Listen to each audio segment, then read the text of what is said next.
정부의 9.13 부동산 대책이 나온 지 꼭 반년이 지났습니다. 대출 규제와 종부세 강화 등 강력 처방으로 집값은 일단 잡았지만 거래 절벽 속에 부동산 시장의 냉각기가 길어지고 있는 건 문제로 지적됩니다. 김현우 기자의 보도입니다. 서울 용산에 있는 주상복합 아파트 단지입니다. 미군 부대 이전에 따른 공원 조성 등 개발 호재로 지난해 가을까지 3년여 동안 집값이 가파른 상승 곡선을 그렸습니다. 전용 면적 99제곱미터짜리 호가가 여전히 18억 원을 넘습니다. 하지만 지난해 9.13 부동산 대책 이후 매매 거래 자체가 사라졌습니다.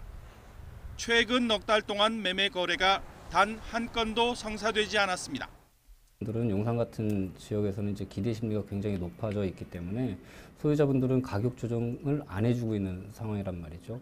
그러다 보니까 이제 매수인들은 집 사기가 점점 어려워지고 가격은 조정이 안 되다 보니까 지난해 9.13 부동산 대책 시행 직후 전국의 아파트 매매 거래는 빠른 속도로 줄었습니다. 집을 사려는 심리, 이른바 매매 수급 지수도 6년여 만에 최저 수준으로 떨어졌습니다.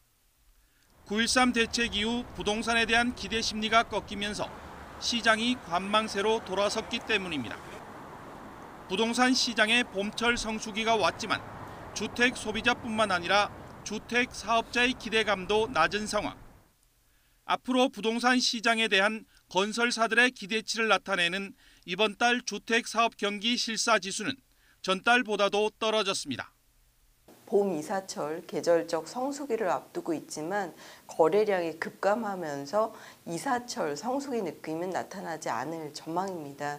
정부의 대책과 그리고 공급량에 따라서 지역별 양극화도 크게 나타나고 있습니다. 집값이 더 떨어질 것이라는 기대 심리와 잠시 숨 고르기를 한 뒤 다시 오를 것이라는 전망이 엇갈리면서 올해 하반기까지는 관망세가 지속될 것으로 예상됩니다. 강력한 대출 규제와 종부세 인상을 핵심으로 하는 9.13 부동산 대책은 거침없이 실조하던 집값 고공행진을 일단 멈추게 했습니다. 하지만 거래 절벽이 지속하는 등 꽉 막힌 부동산 시장에 활기를 불어넣어야 하는 숙제를 안고 있습니다. YTN 김현우입니다.